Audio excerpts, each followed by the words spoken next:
Sesudah peristiwa-peristiwa ini, dan setelah kepanasan murka Raja Ahasuerus surut, terkenanglah Baginda kepada Wasti dan yang dilakukannya, dan kepada apa yang diputuskan atasnya. Maka sembah para biduanda raja yang bertugas pada Baginda. Hendaklah orang mencari bagi raja gadis-gadis, yaitu anak-anak dara yang elok rupanya. Hendaklah raja menempatkan kuasa-kuasa di segenap daerah kerajaannya, supaya mereka mengumpulkan semua gadis, anak-anak dara yang elok rupanya, di dalam benteng Susan, di balai perempuan, di bawah pengawasan Hegai, sida-sida raja, penjaga para perempuan. Hendaklah diberikan wangi-wangian kepada mereka. Dan gadis yang terbaik pada pemandangan raja, baiklah dia menjadi ratu ganti Wasti. Hal itu dipandang baik oleh raja, dan dilakukanlah demikian. Pada waktu itu ada di dalam benteng Susan seorang Yahudi yang bernama Mordekai bin Yair, bin Simei, bin Kis, seorang Benyamin yang diangkut dari Yerusalem sebagai salah seorang buangan yang turut dengan Yekhonya, Raja Yehuda, ketika ia diangkut ke dalam pembuangan oleh Raja Nebukadnezar, Raja Babel.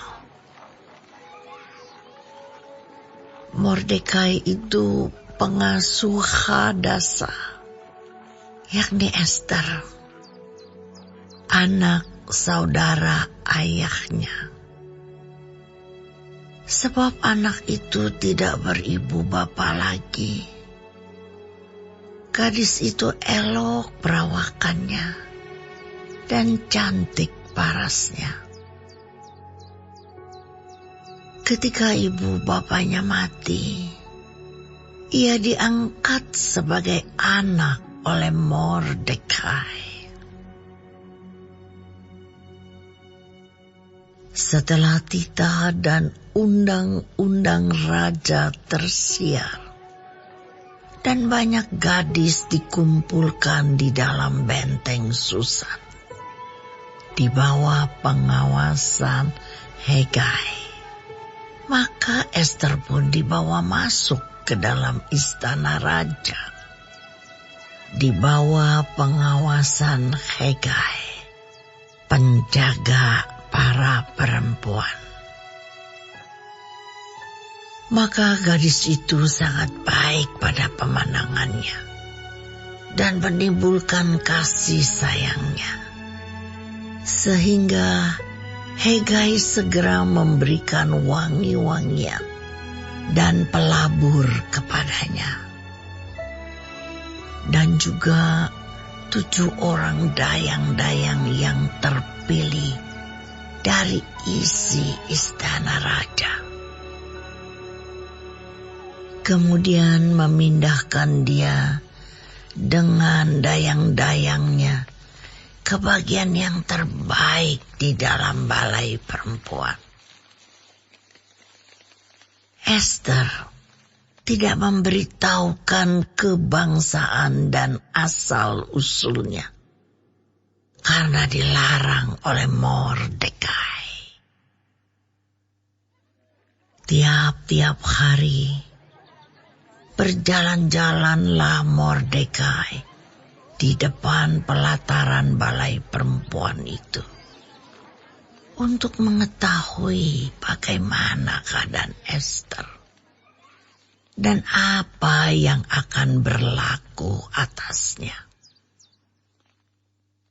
Tiap-tiap kali seorang gadis mendapat giliran untuk masuk menghadap Raja Ahasiweros, dan sebelumnya ia dirawat menurut peraturan bagi para perempuan selama 12 bulan. Sebab seluruh waktu itu digunakan untuk pemakaian wangi-wangian. 6 bulan untuk memakai minyak mur. Dan 6 bulan lagi untuk memakai minyak kasai. Serta lain-lain wangi-wangian perempuan. Lalu gadis itu masuk menghadap raja.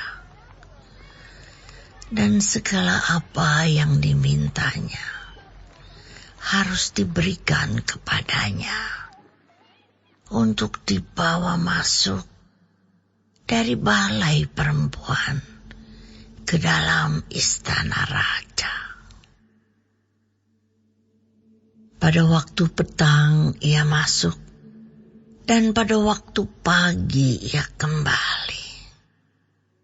Tetapi sekali ini ke dalam balai perempuan yang kedua, di bawah pengawasan Saasgas, sida-sida raja, penjaga para gundik. Ia tidak diperkenankan masuk lagi menghadap raja, kecuali jikalau raja berkenan kepadanya.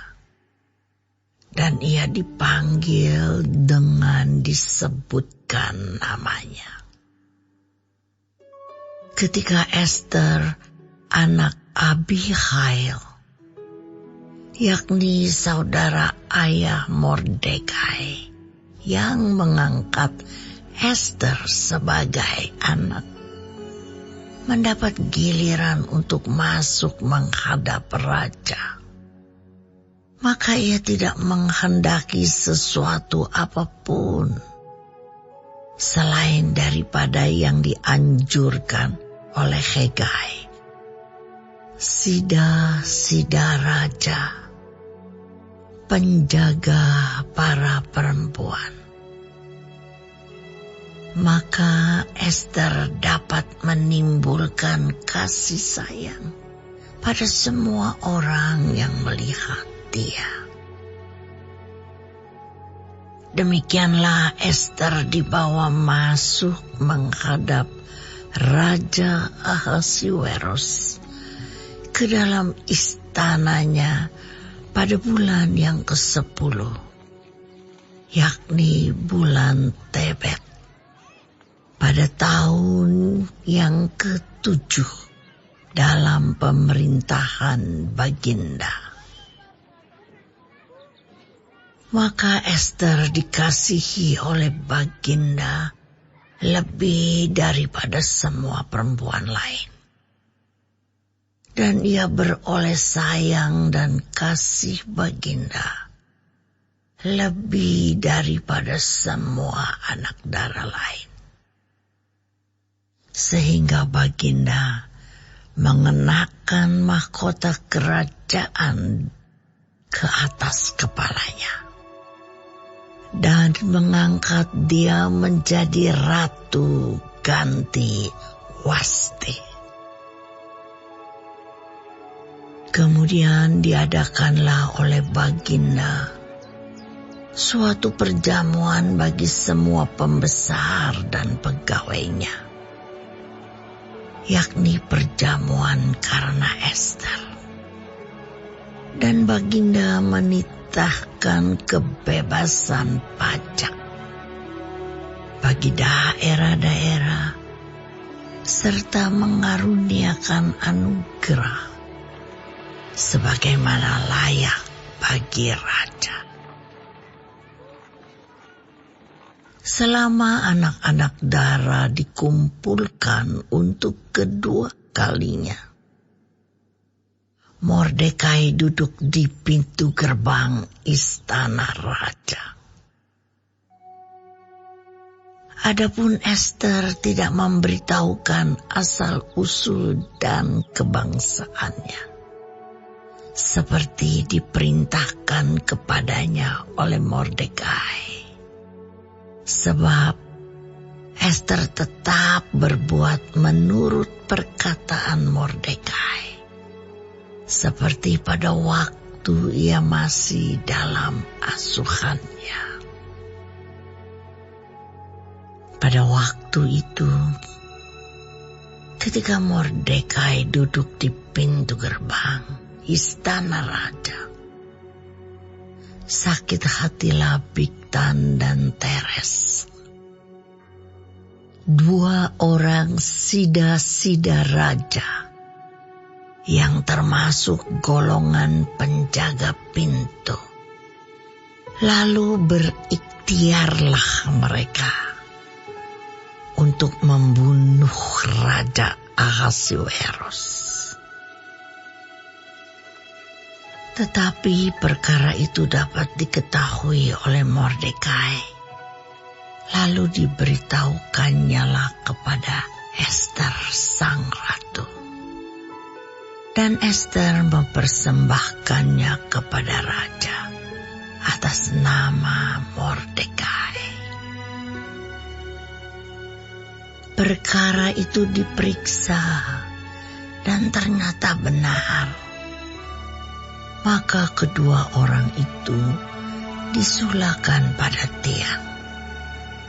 Dan peristiwa itu dituliskan di dalam kitab sejarah di hadapan raja.